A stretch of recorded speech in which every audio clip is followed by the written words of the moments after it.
আমারে বিয়ে না কইরা একটা গাধারে বিয়ে করলেও জীবনে সুখ শান্তি পাইতাম। তাইলে একটা গাধারই বিয়ে করতে আমারে বিয়ে করে অশান্তি করতেছো কেন? তুমি পেপারে এগুলা কি ছাপাইছো? যারা বউ নিয়ে অশান্তিতে আছে তারা তোমার সাথে যোগাযোগ করবে। 1 মিনিট দাঁড়াও, ফোন আসছে। হ্যালো।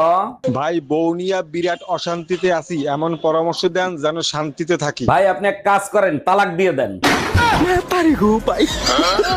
এই তুমি নাকি পাশের বাড়ির রুম্পা ভাবিকে চুম্মা দিয়ে আসছো, ঘটনা কি সত্যি? তুমি না বললা কাল রাতে তুমি স্বপ্নে দেখছো রুম্পা ভাবিরে আমি চুম্মা দিছি, তাই চুম্মা দিছি। হ্যাঁ বলছি, তাই বলে তুমি সত্যি সত্যি রুম্পা ভাবিকে চুম্মা দিবা? তুমি হয়তো ভুলে গেছো, বিয়ের সময় আমি তোমারে বলছিলাম তোমার সব স্বপ্ন আমি পূরণ করব।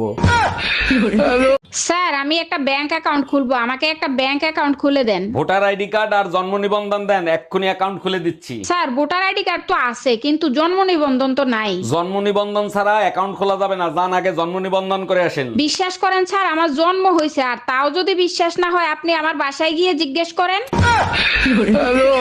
এই তুমি কাল রাতে কার সাথে ছিলা, সত্যি করে বলো। কাল রাতেই তো বললাম দাদির অবস্থা ভালো না, তার সাথে হসপিটালে থাকতে হবে। তাইলে তো আজকে রাতেও দাদির সাথে হসপিটালে থাকবা, তাই না? শরীরের অবস্থা যদি আগের মতো থাকে তাহলে আজকে রাতেও যেতে হবে। শরীরের অবস্থা আগের মতোই আছে, তোমার দাদি মেসেজ দিছে কখন আসবা জানু।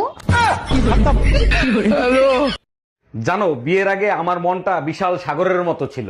নিশ্চয়ই সেই সাগরে রং বেরঙের মাছ সাঁতার কাটতো। ভুল একটাই করেছি, ডলফিন ভেবে হাঙর বিয়ে করে ফেলেছি। এইবার সে হাঙর মরার আগ পর্যন্ত তাণ্ডব করবে।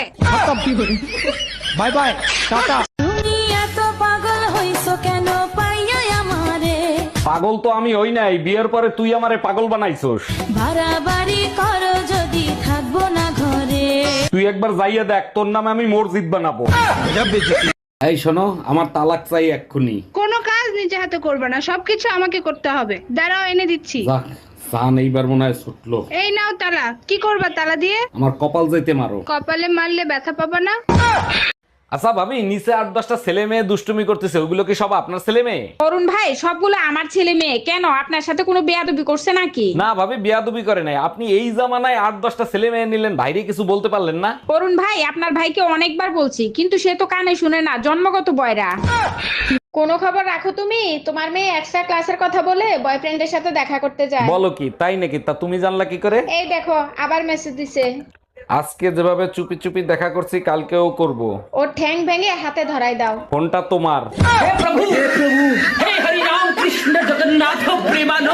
ভাইজান কালকে আপনার দোকান থেকে 15,000 টাকা দিয়ে একটা শাড়ি নিছি, শাড়িটা আমার হাজবেন্ডের পছন্দ হয় নাই, পাল্টাতে হবে। ম্যাডাম আপনি এক কাজ করেন, ম্যারেজ বিউরোতে চলে যান, ওখানে সুন্দর সুন্দর ছেলে পাওয়া যায়। আরে ভাই আমি শাড়ি পাল্টাতে আসছি, সুন্দর সুন্দর ছেলে দিয়ে কি করব?